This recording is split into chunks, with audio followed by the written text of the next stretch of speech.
Good evening, ladies and gentlemen, boys and girls, and welcome back to Smokie's Lair Gaming News from August 27th to September 2nd. I hope everybody's having a good night and get to hit those like, follow, and subscribe buttons down below. And remember to retweet and share. The more we grow, the better content I can provide for viewers like you. Alright guys, let's jump right into it. Up first on the docket is going to be Cyberpunk 2077. IGN's reporting that Cyberpunk 2077 gameplay demo stream included a hidden message that was placed in the final frame of the demo and contains a letter from the development team over at CD Projekt Red. Basically, it says that they have a lot of ideas that they would like to implement, but this is far from the final product, and they hope that fans won't get mad if certain elements don't add it into the final product. So basically, guys, this is an early rough draft. This is some of the things they want to add in. Say a gun fires differently or something looks differently. Don't get mad at them. This is a rough draft, but overall, so far, I can't wait for this thing. It looks sick, it's beautiful, it's gonna be a good game. Alright guys, moving right along to one of the raunchiest games out there so far. That's right, we're talking about Scum. Scum is a new upcoming multiplayer online open world survival game, and it's one of the most complicated survival games out there, where you have to manage an avatar's heartbeat, respiration, and metabolic rates, as well as know the contents of their stomach and intestines, and you have a full list of their vitamins and minerals floating around in them.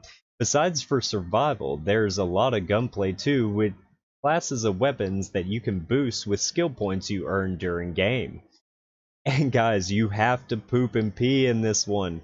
You have to. If not, you will be very discomfort. You'll stop, do a little jig and everything, and you can have bouts of diarrhea and vomiting if you eat too much. And for a team of 7 people, this game looks absolutely sick. And for how complex it is, it's just amazing that 7 people pulled this off.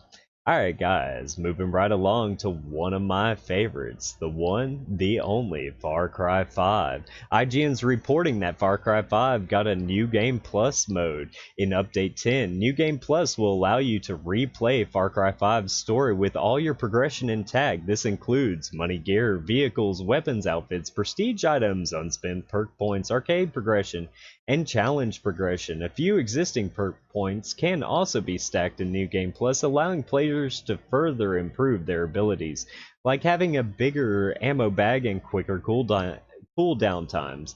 And they also added in an infamous mode difficulty, which means, guys, if you weren't actually satisfied with the difficulty modes that they did have on there, this infamous mode gives the AI more intelligence and more help. So guys, I died a lot in that. I can't imagine what the infamous difficulty is like.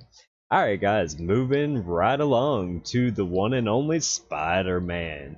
Everybody on Reddit is just going ape about this puddle gate, man. Over a puddle. There's been 7,000 upvotes and 1,000 comments. According to IGN, Redditors are arguing over whether or not the textures look worse in the release versions, but one thing everyone agrees on is that once there was a gigantic puddle, and now there's a small. And this is the pettiness that we've ended up in. But guys, let's check this out. Judge for yourself. And remember, they did say dynamic weather is added in Spider-Man, which means that the weather systems change. So, could it possibly be that the puddle up top was a scene from right after it rained? Because Spidey is a little wet, and then down below, maybe he's a little dried off and that puddle has shrunk a little bit? Who knows? All I know is that people are in an uproar. Alright guys, now that you can judge for yourself on that one, let's move along to our final game of the evening. It is the one and only, the one cool looking Anthem. They released a trailer for it that explores the story, combat, and the world. GameSpot reports that the demo for Anthem is going to be released on February 1st, but what's cool about this is at PAX, the Anthem lead producer Mike Gamble said that the demo is not just a tech test or a beta looking for feedback, it's instead a slice of the game, which basically means they're putting a piece of the game in so we get the full experience without that demo feel. And I love when games do that, guys, because it gives us more of a feel of how the game's gonna be.